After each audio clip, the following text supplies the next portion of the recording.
Vous êtes-vous déjà demandé pourquoi certains moments semblent avoir le pouvoir de réécrire toute notre histoire?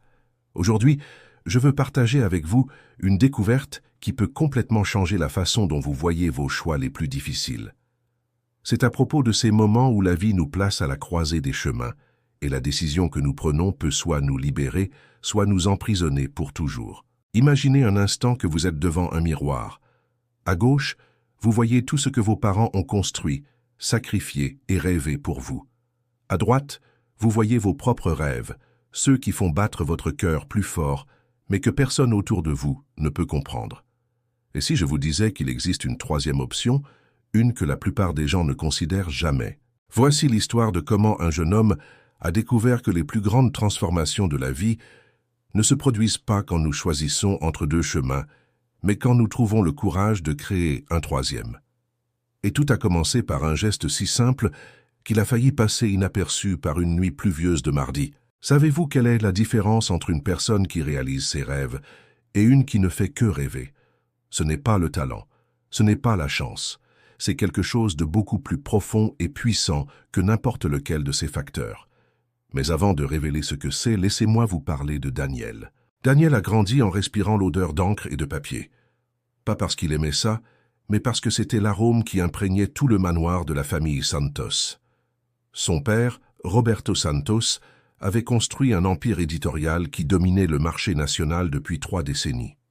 Manuels scolaires, œuvres littéraires, magazines spécialisés, tout portait le nom Santos imprimé sur la couverture, comme un sceau de qualité que personne n'osait remettre en question.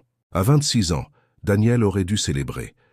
Diplômé en administration de la meilleure université du pays, MBA terminé, expérience internationale. Il avait tout ce dont n'importe quel jeune cadre rêverait. Mais quand il se réveillait chaque matin, il se sentait comme s'il portait des vêtements qui n'étaient pas à sa taille. Avez-vous déjà ressenti cela? Cette sensation que vous vivez la vie de quelqu'un d'autre? Ce que personne ne savait, pas même ses parents, c'est que Daniel passait ses nuits blanches à composer.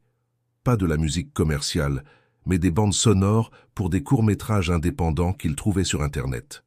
Sa chambre s'était transformée en petit studio, avec des équipements qu'il avait achetés discrètement au fil des années. C'était là, entre 2 heures et 5 heures du matin, qu'il se sentait vraiment vivant. Mais pourquoi cachait-il cela? La réponse se trouve dans une conversation qui a eu lieu quand Daniel avait seulement 12 ans. Il avait montré à son père une musique qu'il avait créée pour le festival de l'école.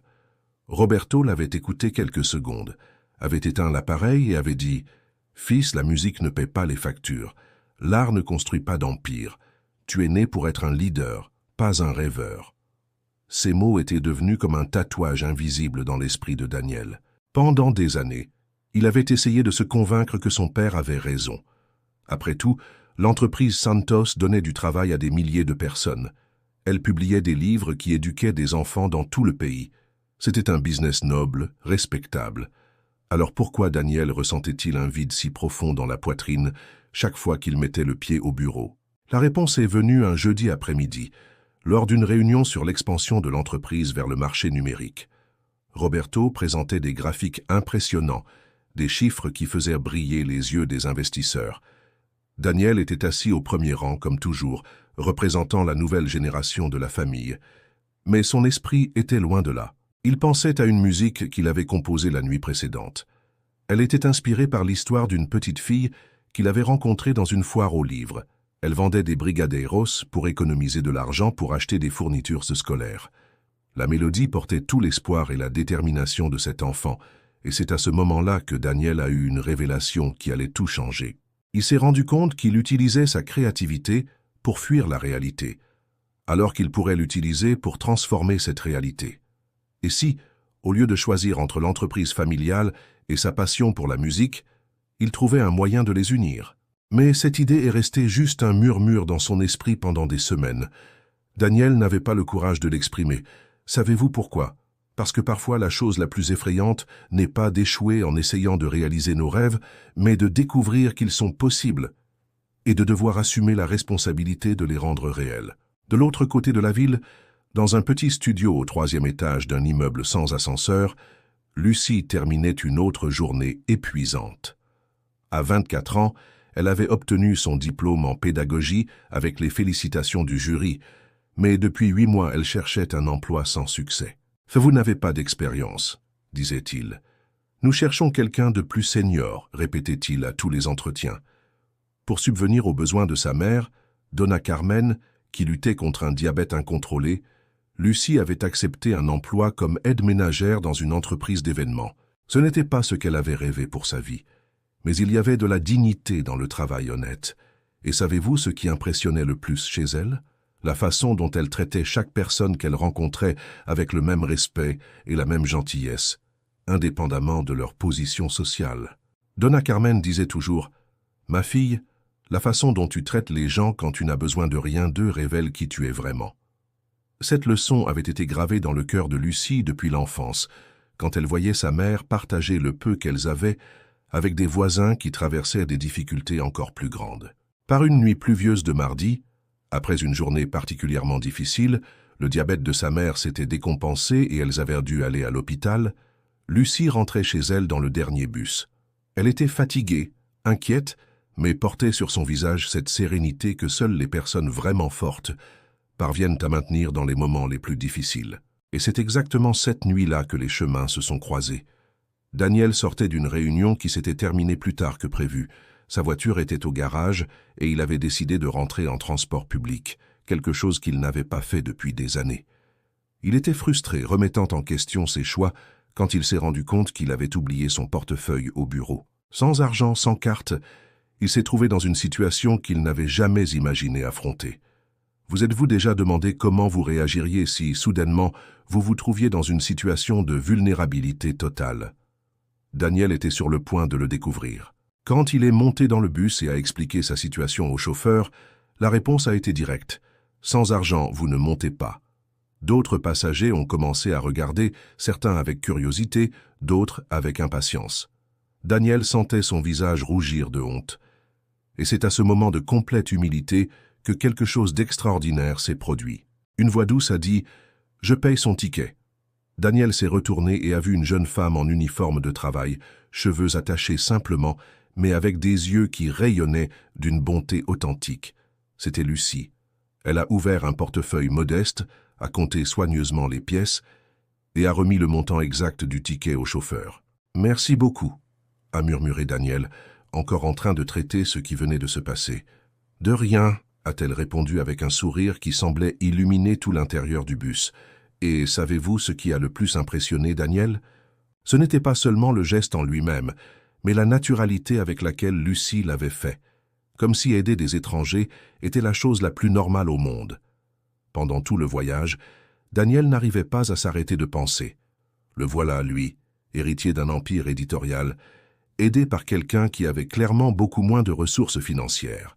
Mais il y avait quelque chose dans la dignité de cette femme, dans la façon dont elle portait sa simplicité comme une couronne, qui lui fit remettre en question tout ce qu'il croyait sur la valeur et la richesse. Savez-vous quelle était la pensée qui ne quittait pas l'esprit de Daniel? Si elle, qui a si peu, trouve des moyens d'aider les autres, que suis-je en train de faire moi avec tout ce que j'ai? Quand son arrêt est arrivé, Daniel s'est levé, mais avant de descendre, il s'est tourné vers Lucie. « Comment puis-je rendre votre gentillesse ?» Elle a souri à nouveau. « Transmettez-la. Quand quelqu'un aura besoin d'aide et que vous pourrez aider, aidez. C'est comme ça que le monde devient meilleur. » Et c'est dans cette phrase simple que Daniel a trouvé la clé qu'il cherchait depuis des années. Il est descendu du bus mais ne pouvait pas bouger de place. Il est resté debout à l'arrêt, regardant le bus s'éloigner, sentant comme s'il venait de se réveiller d'un rêve de 26 ans.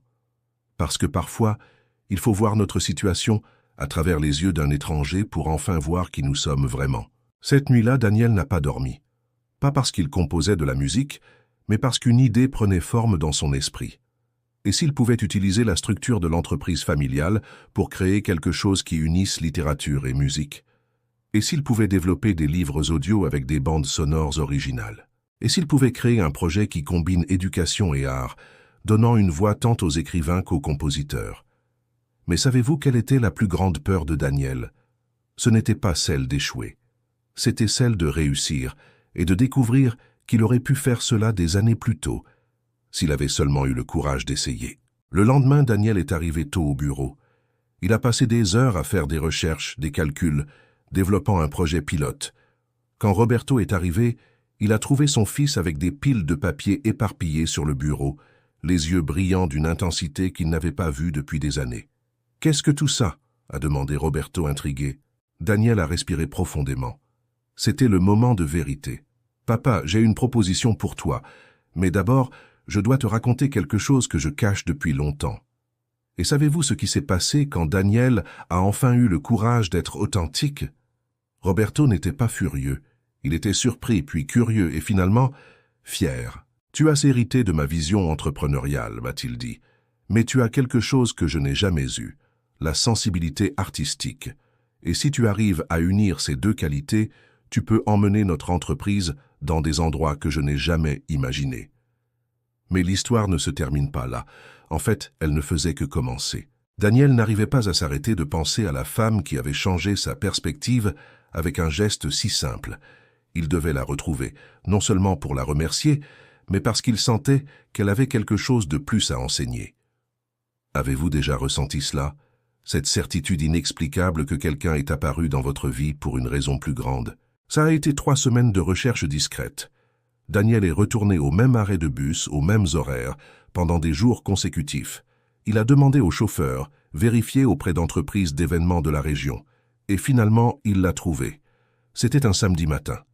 Daniel passait par le centre-ville quand il a vu un événement caritatif pour collecter des fonds pour les diabétiques. Il y avait une petite scène où des enfants présentaient des numéros artistiques.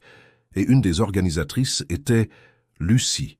Elle aidait une petite fille d'environ 7 ans à monter sur scène, arrangeant la robe de l'enfant avec le même soin qu'une mère aurait eu. Quand la petite a commencé à réciter un poème, Lucie est restée sur le côté de la scène, murmurant les mots avec elle, comme si elle voulait transmettre du courage à distance.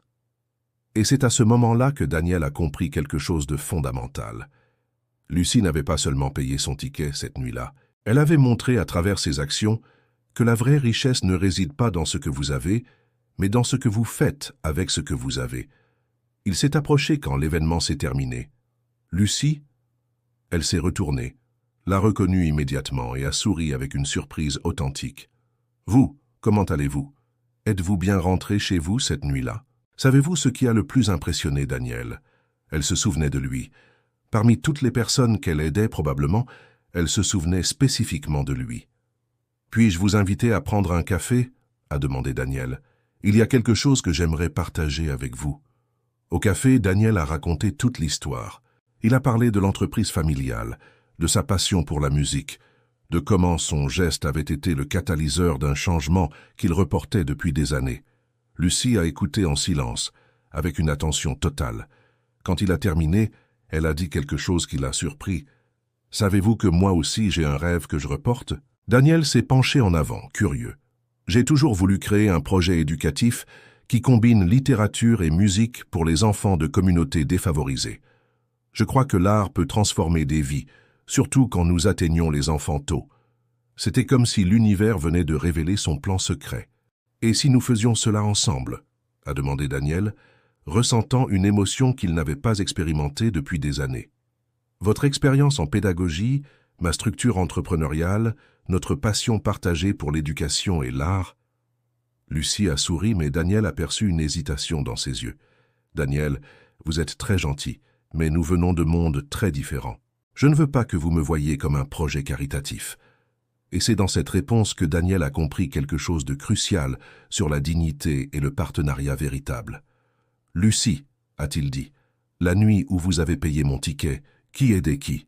Vous m'avez donné bien plus que quelques pièces. Vous m'avez donné une nouvelle perspective sur la vie, sur la générosité, sur ce qui compte vraiment.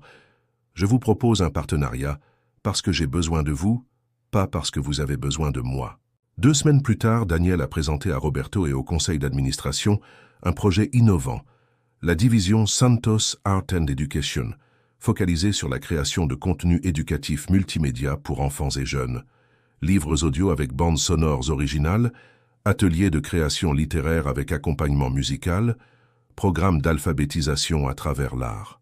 Et Lucie serait la directrice pédagogique du projet. « Papa, a dit Daniel à la fin de la présentation, je veux vous présenter la personne qui m'a appris que le vrai succès se mesure par l'impact positif que nous causons dans la vie des autres. Savez-vous ce qui s'est passé quand Roberto a rencontré Lucie? En 5 minutes de conversation, il a compris pourquoi son fils avait été si inspiré. Il y avait quelque chose dans la façon dont elle parlait d'éducation, dans la passion authentique qu'elle démontrait pour les enfants, qu'il était impossible de ne pas respecter. « Bienvenue dans la famille Santos », a dit Roberto, tendant la main à Lucie. Et pour la première fois depuis des années, Daniel a vu dans les yeux de son père le même éclat qu'il ressentait quand il pensait à l'avenir. 6 mois plus tard, le premier projet de la division a été lancé. Une collection de livres audio pour enfants sur la diversité et l'inclusion, avec des bandes sonores composées par Daniel lui-même. Et savez-vous quel a été le résultat? Non seulement un succès commercial, mais des lettres d'enseignants de tout le pays racontant comment les histoires avaient transformé leur salle de classe. Mais la vraie transformation s'était produite à l'intérieur de Daniel et Lucie. Ils ont découvert que quand 2 personnes s'unissent, non par nécessité, mais par un objectif partagé, elles créent quelque chose de plus grand que la somme de leurs parties individuelles. Daniel avait finalement trouvé une façon d'honorer l'héritage familial sans abandonner son essence artistique. Lucie avait découvert une plateforme pour impacter l'éducation à une échelle qu'elle n'avait jamais imaginée possible. Et ensemble, ils ont créé quelque chose qu'aucun des deux n'aurait pu accomplir seul. 1 an plus tard, un dimanche matin, Daniel et Lucie se promenaient dans le même parc où elle avait organisé l'événement caritatif. Ils venaient de recevoir la nouvelle que leur projet avait été sélectionné par le ministère de l'Éducation pour être implémenté dans les écoles publiques de tout le pays. « Avez-vous déjà pensé, » a dit Daniel, s'arrêtant devant un banc où une famille pique-niquait, « à ce que serait notre vie si vous n'aviez pas payé mon ticket cette nuit-là » Lucie a souri, mais sa réponse a révélé une sagesse profonde. « Daniel, j'ai payé votre ticket parce que c'était la bonne chose à faire, mais vous avez transformé ce moment en quelque chose de plus grand parce que vous étiez prêt pour la transformation. L'opportunité apparaît toujours, mais elle ne change notre vie que quand nous sommes prêts à la changer. » Et c'est dans cette phrase que Daniel a trouvé la réponse à la question que nous avons posée au début. La différence entre une personne qui réalise ses rêves et une qui ne fait que rêver n'est ni la chance, ni le talent. C'est le courage de reconnaître quand l'univers offre une opportunité de transformation et l'humilité d'accepter que cette opportunité peut venir emballée de façon que nous n'avons jamais imaginée. 2 ans plus tard, lors d'une cérémonie intime dans la maison de la famille Santos, Daniel et Lucie se sont mariés.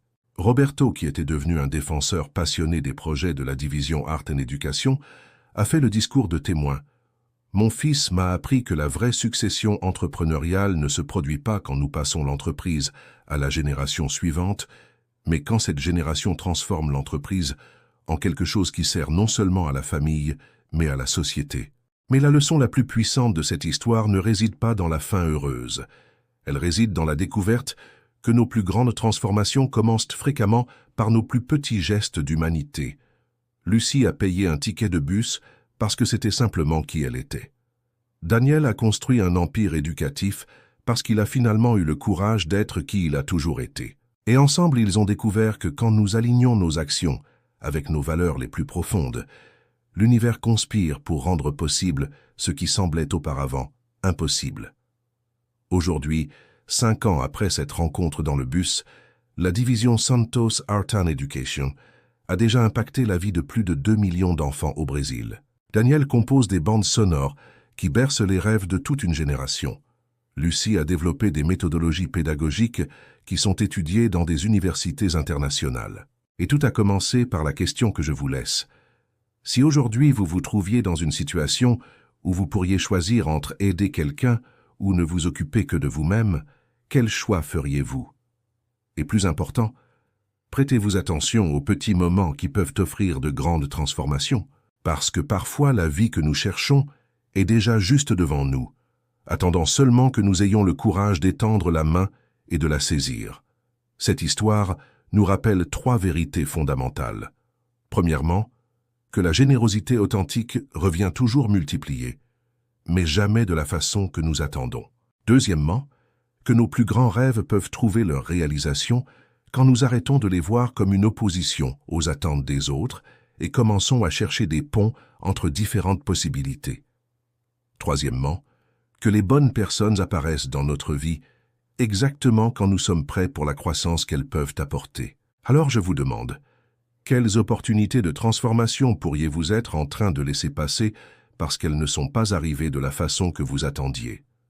Quel pont pourriez-vous construire entre vos rêves et les attentes que vous portez? Et principalement, quels petits gestes de bonté pouvez-vous faire aujourd'hui sans attendre de retour simplement parce que c'est qui vous choisissez d'être? Parce qu'à la fin, nous découvrons que la vie la plus extraordinaire n'est pas celle où nous obtenons tout ce que nous voulons, mais celle où nous devenons des personnes capables de transformer nos désirs en instruments d'impact positif dans le monde.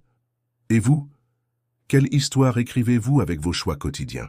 Quel héritage construisez-vous à travers les petits gestes que personne ne voit, mais qui définissent qui vous êtes vraiment? Partagez dans les commentaires quel a été le petit geste que quelqu'un a fait pour vous et qui a changé votre perspective sur quelque chose d'important dans votre vie. Créons une chaîne de gratitude et d'inspiration, parce que des histoires comme celle-ci nous rappellent que nous avons tous le pouvoir d'être le point de bascule dans la vie de quelqu'un. Et si cette histoire a touché votre cœur, ne la gardez pas pour vous. Partagez-la avec quelqu'un qui a besoin d'être rappelé que de grandes transformations peuvent commencer par de petits gestes de courage et d'amour. Parce qu'au bout du compte, la question n'est pas de savoir si vous allez laisser une marque dans ce monde, mais quel type de marque vous choisissez de laisser.